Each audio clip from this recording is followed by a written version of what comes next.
শাহাদাত আমার কবরে নাই, এই জন্য মরতে পারিনি। আমি মৃত্যুর জন্য যেদিন ইসলাম গ্রহণ করেছি ওই দিন থেকেই মৃত্যুর জন্য প্রস্তুত আছি। তবে একটি কথা আমার নবী বিশ্বনবী রাহমাতুল লিল আলামিন বলেছেন, আল্লাহ যাকে ভালোবাসেন সে মরণের সময় কোনো আবদার করলে ফুরা না হওয়া পর্যন্ত আজরাইল তার গায়ে হাত লাগায় না। রে আজরাইল, এখন আমি আকাঙ্ক্ষা পেশ করছি দুনিয়ার নয়, আমি 4 রাকাত নামাজের নিয়ত বাঁধব। প্রথম রাকাতে আমার গায়ে হাত লাগাইও না, দ্বিতীয় রাকাতে হাত লাগাইও না, তৃতীয় রাকাতে হাত লাগাইও না, চতুর্থ রাকাতে প্রথম সিজদায় হাত দিও না। আমি শেষ সিজদায় যখন পড়ব আল্লাহর কসম করে বলি রূহ বের না করা পর্যন্ত আমি আর মাথা উঠাবো না। কেন জানি আমি মাথা উঠাবো না, কেন জানো এই দরখাস্ত কেন করলাম? আমার আকাঙ্ক্ষা ছিল শাহাদাত বরণ করার, কিন্তু শাহাদাত আমার কপালে নাই। তাই আমি এখন এমন ভাবে মরতে চাই।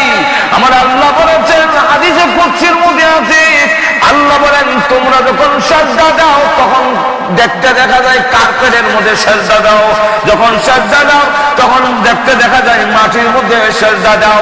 আল্লাহ বলেন না রে বান্দা, মাটির মধ্যে নয়, কার্পেটে নয়, আমি আল্লাহর কুদরতি পা তোর কপালের নিচে থাকে। ও ভাই, আমি চাই আমি বিলাল এমন ভাবে মরতে, তোমরা ফেরেশতারা যেই সময় ছবি তুলবে হাসরের মাঠে আমার আমল নামা যখন উল্টানো হবে তখন দেখা যাবে আমি বিলাল আমার আল্লাহর কুদরতি পায়ে সিজদায় দিয়ে পড়ে আছি। সুতরাং আমি গোলাম আল্লাহ আমার মালিক, এমন ভাবে আমি মরতে চাই। এমনি আল্লাহ ডাক দিয়ে বলেন, ও আজরাইল, আমার বিলালের দরখাস্ত আমি আল্লাহ মঞ্জুর করে নিয়েছি। মৃত্যুর জন্য প্রস্তুত থাকো মুসলমান। যে কোনো মুহূর্তে তুমি নাফরমানি কেমনে করো জানো, মরণটা তোমার নিয়ন্ত্রণে নয়, মরণ আমি আল্লাহর নিয়ন্ত্রণে। জোরে কোন ঠিক কার নিয়ন্ত্রণে? তাইলে আল্লাহ রাব্বুল আলামিন নিজেও বলছেন, রাসূলকেও বলছেন, ওগো নবীজি আপনিও এই কথা বলে দেন, আপনিও এই কথা বলে দেন। قل إن صلاتي ونسكي ومحياي ومماتي لله رب العالمين।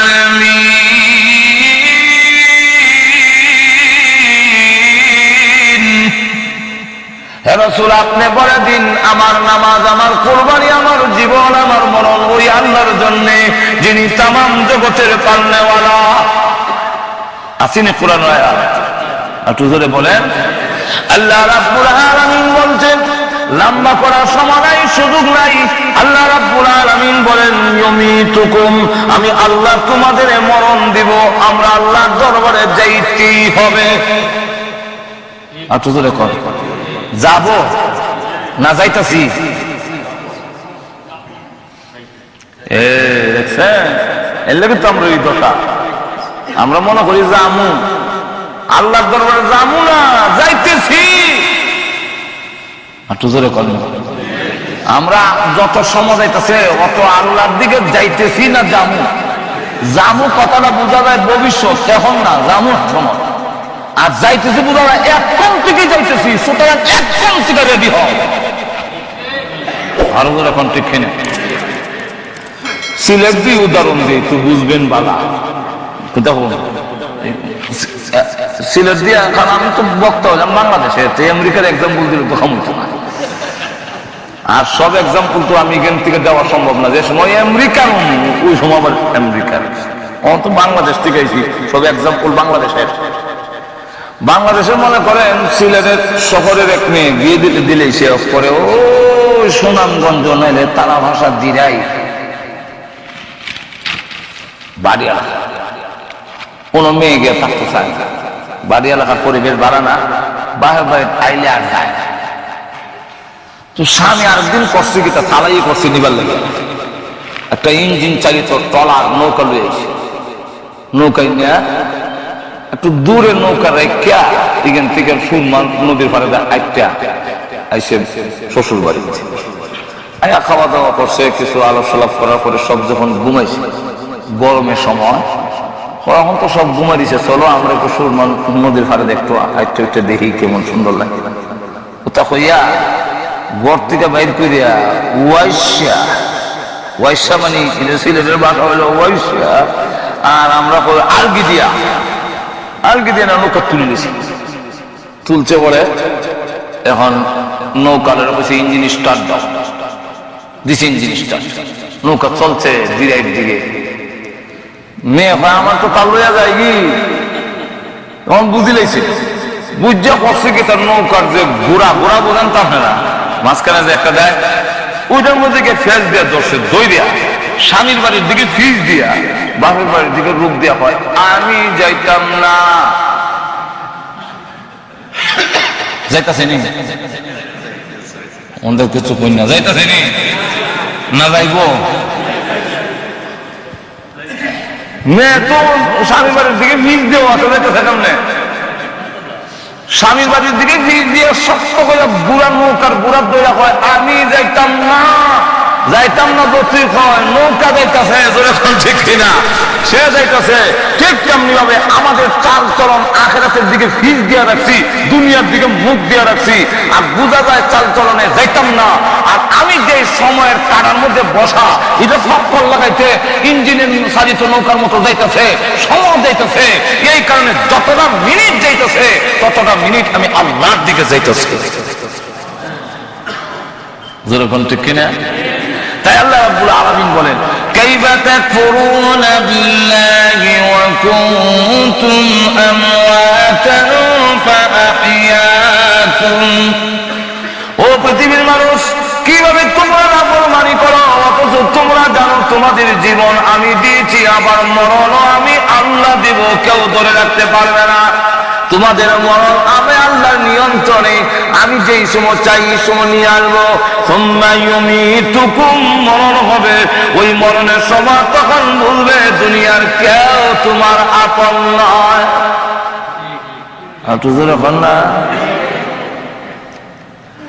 মাঝে মাঝে কিচ্ছাও হওয়ার লাগে, হইলে তেমনি একটা কিচ্ছা হই, দুই ভাই, এক ভাই একটু আল্লাহওয়ালা, কিছুদিন মাদ্রাসা তো বসে আল্লাহওয়ালা, নামাজ পড়ে, আওয়াবিনের সাথে চাষতের নামাজ পড়ে, আরেকটা ভাই সুদের ব্যবসা করে, নামাজ নামাজ নাই, খালি গুনতে করতে লাভের লাভ, লাভের লাভ, লাভের লাভ। তুই ছোট ভাই বড় ভাইরে গিয়ে ওয়াজ করে, ভাই ইফরের জন্য ইটা কইরা লাভ উকিটা ফিডা তো তুমি একলা খাইবা, হ্যাঁ কিন্তু নিত না। ঢাকায় বাসা, ঢাকায় একটা বাসা আছে, একবারে কোটি টাকার মালিক, কোটি টাকার মালিক মারা গেছে, নামাজ পড়ছে। তো মসজিদের ইমাম সাহেবরা কইলো যে না, নামাজ পড়বো না, তার জানাজার নামাজ পড়তাম না। এবারে মসজিদ একদিন এলো না, তার জানাজা হয়ে গিয়ে থয়ে দেব। তার ছেলেরা হয় যে আমরা মান সম্মানের প্রশ্ন, একটা সামাজিকতা তো আছে, এখন জানাজা না পড়লে কেমনে হয়? বলো ঠিক আছে, পড়তাম পারি যদি কাফারা দেয়। কাফারা হলো একটা শাস্তি, যাতে ভবিষ্যতের কেউ নামাজ না ছাড়ে। কাফারা দেখেন কত বেশি, হিসাব করে দেখে 6 লাখ টাকা কলা। এখন তার ছেলেরা তার ভাষায় দেখাইয়া বাসায় হয়, হালায় নামাজ পড়লো নাকি, ডাইনেবি মসজিদ বামেবি মসজিদ, হালায় নামাজ পড়লো নাকি, এখন আমরা কাফারা দেব কে?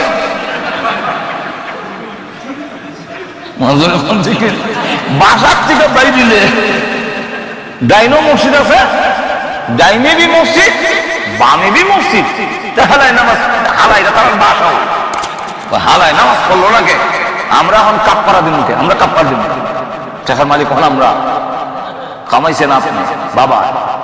এখন দম যাওয়ার সাথে সাথে ছেলেরা মালিক হয়ে গেছে, আপনার কাপ্পারাও দিবে না।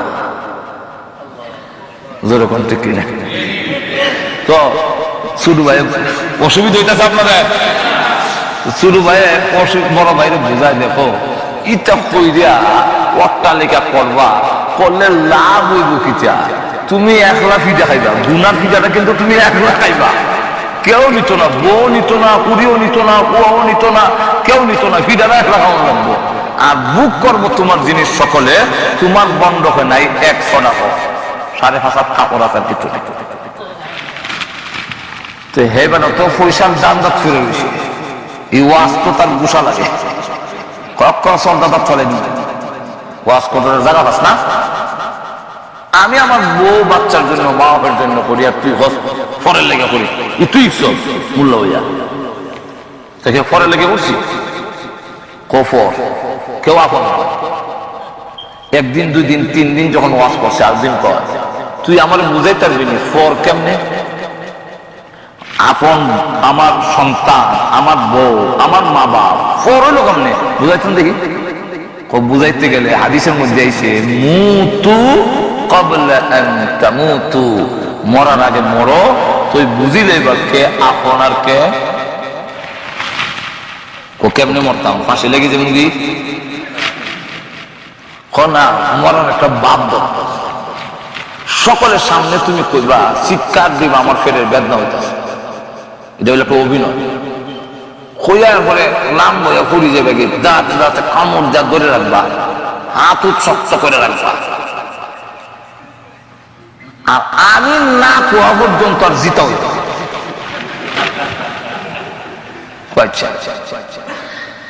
হঠাৎ করে হ্যাঁ অভিনয় করে বেলা ঘুরে গেছে, ওই দাঁত কামড় দিয়ে শ্বাস ফালায় না। এখন তো সবে ডাক্তার না লাগায়, কবিরাজ লাগায়, কোনো কাম কেন কাময় না, এবার তো রোগই নাই। এখন আব্বা কান্দে, আল্লাহ সিরিয়াল তো আমার আসিল, আমার ফুয়ারে নিলা কেনে। মায় কান্দে, আল্লাহ আমার ছেলেরা না নিয়ে যদি আমার নিতে কত ভালো আসিল। বউ কান্দে, সোনার জীবন বিফলে গো, সোনার জীবন বিফলে, সোনার জীবন বিফলে। ছেলেরাও কান্দে, সবে কান্দে। তার কাছে গিয়া কয় তুই যে এত খালি মসজিদে গিয়ে আওয়াজি নিয়ে 4 নামাজ আর জিকির আজকাল ফরজ মাদারাত করলে কোনো দোয়া খালাম শিখছ না, একটা কুদেস না।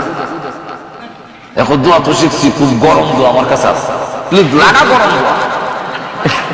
এমনি একটা হু দিছে দিয়ে কে দোয়া বলো খুব বেদনা তো আমার আতয় করছে, ব্যথা বেদনা এখন আমার আতয় করছে। যার উপরে ফেলামু কেউই মরব, তবে মরার সম্ভাবনা আছে, মরতেও পারে, নাও মরতে পারে, মরার সম্ভাবনাটা বেশি। আর বায়ু দিয়ে কত দোয়া তো আসলে গরম গরম কইও। এখন কয় আব্বা আমার আত্মার বিশেষ রাস্তা মারতে পারে, আব্বারে ওয়াজ করে, আব্বা এই পৃথিবীতে আকাশের নিচে জমিনের উপরে আপনার চাইতে দরদি সন্তানের জন্য পুরুষের মধ্যে আর কেউ নাই। পুরুষের মধ্যে বাবা হইল সবচেয়ে বেশি দরদি। আপনি বলছিলেন সিরিয়াল আপনার, এখন আপনার উপরে ফেলাই দেই, মরতেও পারেন নাও মরতে পারেন, তবে মরার সম্ভাবনা বেশি। এমনি আব্বা চকুল্লা দেখ, একটা মরে ইডিবালা আর একটা মরে না, হায়াত না থাকলে কিন্তু তুমি জোরে রেখা দিলে না। এখন আপনারা কি মনে করেন বাপ কি বেদনা নিতে রাজি হয়েছে? আর একটু জোরে কম। আর সুদ কুটটা ঘুমাইয়া শুনতেছে নি, শুনতেছে না, মশে না তো শুনতেছে, শূন্য কয়ে আব্বা দে আগে হইলো সিরিয়াল, ওখান দিয়ে বেদনা নেয় না, তো দুনিয়ার বেদনা নেই নেয় না। আর কবরের আজাব তুমি তোমরা বুঝিলেছি মজুর এখন ঠিক কিনা। আর তার তো উদ্দেশ্য তারে বুঝানি। এখন গেছে মার দিকে, মা আকাশের নিচে জমিনের উপরে এই পৃথিবীতে আপনার চাইতে দরদি আর কেউ নাই গো মা। ও মা এখন আপনার উপরে ছেড়ে দেই, মরতেও পারেন নাও মরতে পারেন, তবে মরার সম্ভাবনা বেশি। মা এমনি চোখ উল্লায় বলে তোর বাবা পুরুষ মানুষ হইয়া নিল না, আর আমি মহিলা হইয়া এত বড় বেদনা না কেমনি নিতাম রে ভূত। মা নিতে রাজি হয়েছিনি, শুনতাছিনি রে ঘুমাইয়া।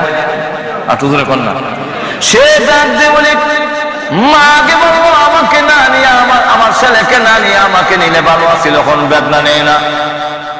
দুনিয়ার বেতাটা মরতেও পারে, নাও মরতে পারে, এটা নেয় না। কবরের আযাব আল্লাহর কসম কোনদিন মাও নিবে না। জোরে কোন ঠিক কেন? এবার বাবির দিকে গেছে। বাবি বুঝছেন তো আপনারা? সোনার জীবন বিফলে দেখাচ্ছে। সোনার জীবন তোমার নামে গত জরিবে সবের নাম বদলায়া যার যার নাম জারি করে নিছে। কি হইল তোমার স্মৃতি? দলিল পত্রে তোমার নাম নাই, বোর বেলায় তোমার নাম নাই, হুয়ার বেলায় তোমার নাম নাই, সম্পত্তির গেইটের মধ্যে তোমার নাম নাই। এক কথায় পৃথিবীর থেকে মানচিত্র থেকে তোমার নাম মুছে ফেলা হয়েছে। তোমার নাম আর কোথাও নাই, মুছে ফেলে দেওয়া হয়েছে। এই হলো তোমার দুনিয়ার খবর। এখন তোমরা তো কবরের ভিতর থেকে চিৎকার দিয়ে কান্না আর বলে, হ্যাঁ আমিরুল মুমিনিন, কি বলবো, জীবনে এত বড় ধোঁকা খাইলাম, আগে বুঝতে পারিনি। যেই দুনিয়ার জন্য দুনিয়া ঘর সুন্দর, বাড়ি সুন্দর, গাড়ি সুন্দর, এইগুলাই নিয়ে এত ব্যস্ত ছিলাম, আখিরাতের কাম কিছুই করতে পারিনি, কবরের সামার আনতে পারিনি। যেই দুনিয়ার জন্য আখিরাত আগেই ছেড়ে দিয়েছিলাম, এই দুনিয়া তো এখন নাই। যা শুনলাম আখিরাতের অবস্থা কি শুনুন। আমাদেরকে যে কাপড় দেওয়া হয়েছে, কাপড় তো নাই। শরীরের যে বস্তু ছিল সব হাড্ডিগুলোর থেকে আলাদা হয়ে গেছে। এখন আর হাড্ডিগুলো সাথে বস্তু নাই, শুধু কঙ্কাল আছে। মুখ নাই, মুখের ছিদ্রটা আছে। নাক নাই, নাকের ছিদ্র আছে। আমিরুল মুমিনিন, সংবাদটা পৌঁছে দিয়ে আমাদের আওলাদের কাছে। নাকের ছিদ্র দিয়া, মুখের ছিদ্র দিয়া পচা দুর্গন্ধ রক্ত বের হয়।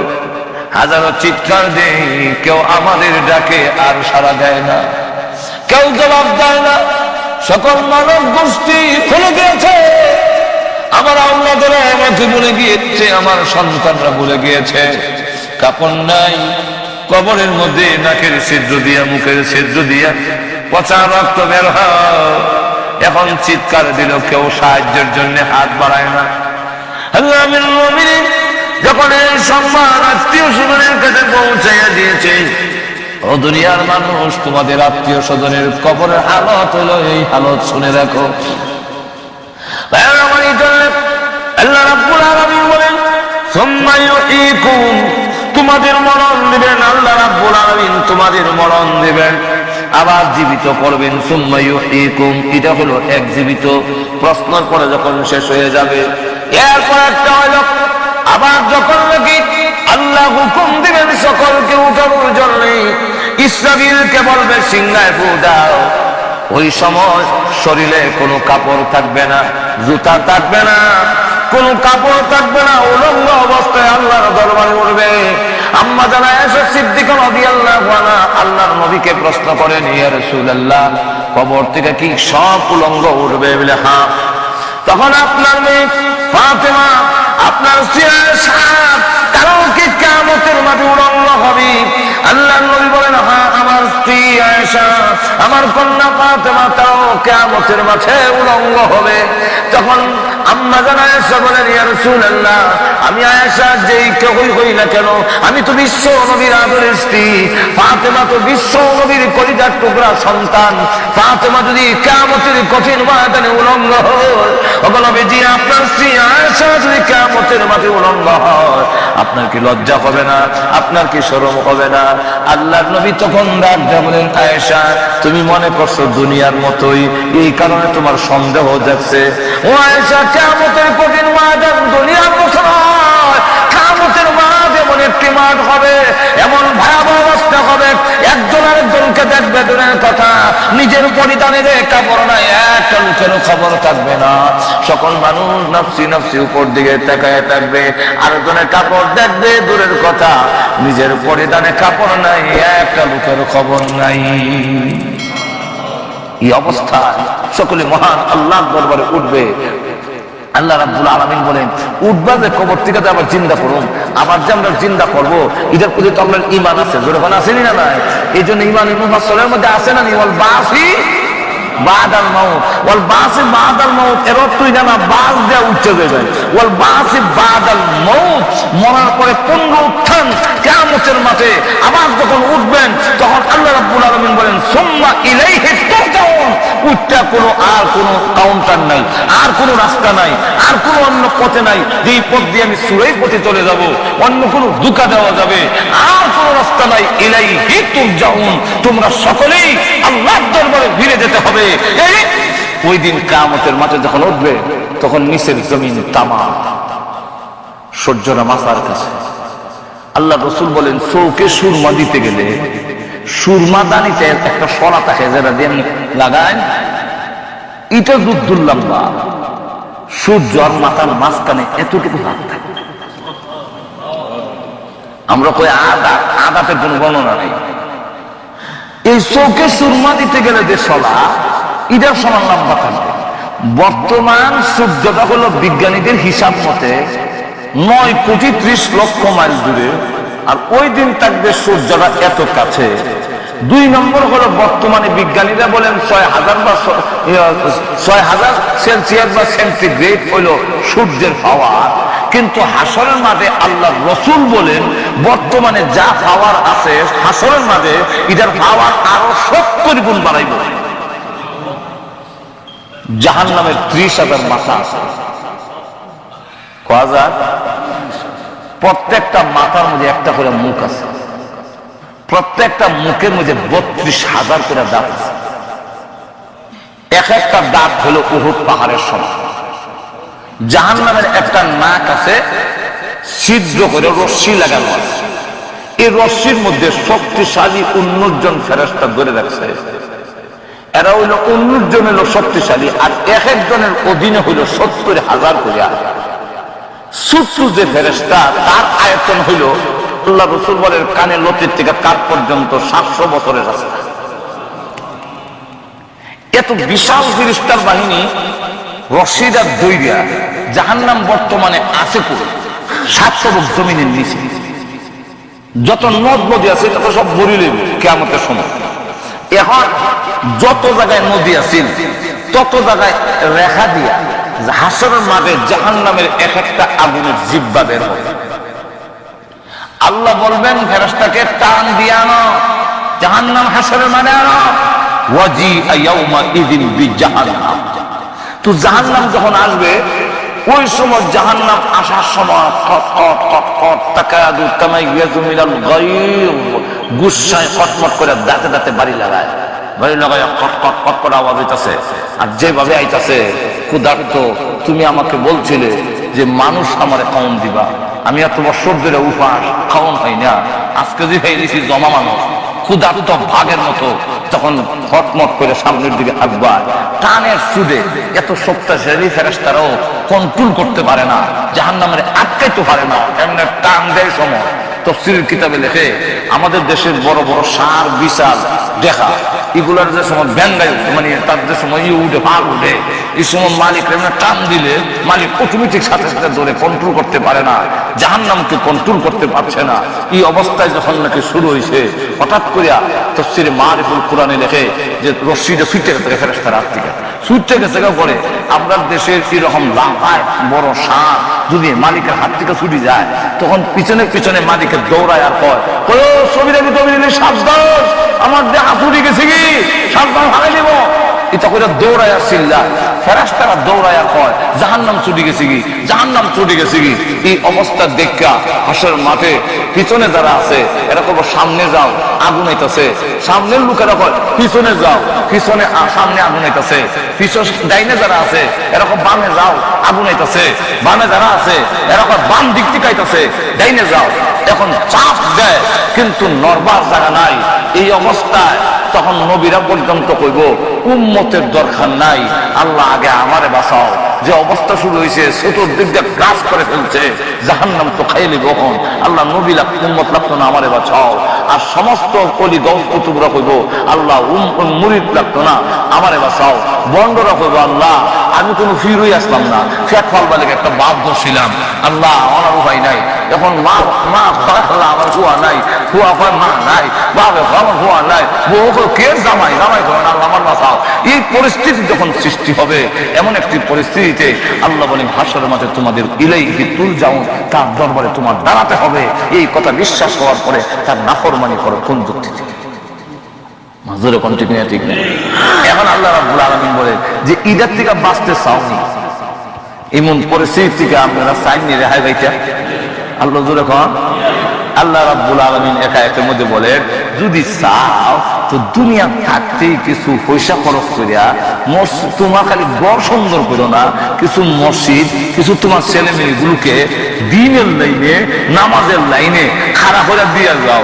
লাইনে যদি তাদেরকে দাঁড় করানো যায়, তোমরা যদি মসজিদের সাথে হিট করে দিয়ে যেতে পারো, আর সন্তান যদি তোমরা জন্য রাব্বির হামহুমা কামা রাব্বায়ানি সাগীরা, তখন তুমি কবর বিপদে থাকলো, এই সোয়াবের ঠেলায় গিয়া দেখা যাবে কবরের আযাব না। হাসর মাঠে বিপদ থেকে উদ্ধার পাইবেন সন্তান যদি ভালো পথে থাকে, অথবা আপনারা যদি মসজিদ মাদ্রাসা এবং ছেলেদেরকে দিন শিক্ষা দেওয়ার জন্য কোনো ব্যবস্থা করে থাকেন। আল্লাহ রাব্বুল আলামিন বলেন যে তোমরা আনফিকু, তোমরা খরচ করো, আমার রাস্তায় খরচ করিয়া এমন জিনিস তৈরি করে দিয়ে যাও যার ফলে মসজিদ মাদ্রাসা যদি প্রতিষ্ঠিত করে দেওয়া যায়, সন্তানগুলোকে নামাজি বানানো যায়। নামাজ বানানোর জন্য আমি যদি চেষ্টা করি, আল্লাহু আকবার, ফরিদউদ্দিন গঞ্জে শেখর নাম শুনছেন তো আপনারা? ফরিদউদ্দিন গঞ্জে শেখর, উনারে গঞ্জে শেখর কয়খান? গঞ্জ মানে পাত্র আর শেখর মানে চিনি, সুগার যখন আপনারা এর লাগে তো উনার নাম চিনির পাত্র, চিনির পাত্র নাম টাইটেল। এই টাইটেল দেখেন মা ছেলেকে নামাজি বানাবার জন্য ভাবলা আল্লাহর সাথে জোড়া লাগাই দেয়। যতক্ষণ পর্যন্ত আমি সন্তানকে আল্লাহর সাথে সম্পর্ক করতে না পারবো, দুনিয়ার সমস্ত সরু সামান দিয়েও তার অভাব আমি দূর করতে পারবো না। তাই তিনি বললেন যে নামাজ পড়ো, যদি প্রত্যেক দিন আল্লাহর কাছে চাও তাহলে দেখ আল্লাহ তোমারে দিব। তো ছেলে ছোট্ট বাচ্চা তো হেরে যা বুঝাইবেন এটাই বুঝে। আমরা কই ভাইবো বলে ওই ফাতলা দেখাই পেয়েছে, এই ফাতলার মধ্যে আল্লাহ কলা, রসগোল্লা, মিষ্টি দেওয়া যায়। ছেলে তাই না, এখন নামাজ পড়ি আল্লাহ আল্লাহ কলা দেও, মিষ্টি দেও, আমি মিষ্টি বড় পছন্দ করি। আর মা আঁকতি করি কলা, মিষ্টি আর বড়টা এদের ভিতর তৈরি হাত দিয়ে যখন ওই কলা রুটি ফেলা পাওয়ার পরে তখন একই হয়ে গেছে যে ঠিক আল্লাহ দেয়। একদিন, 2 দিন, 3 দিন, 1 সপ্তাহ, 2 সপ্তাহ, 1 মাস, 2 মাস, 3 মাস মা খাওয়াইলো।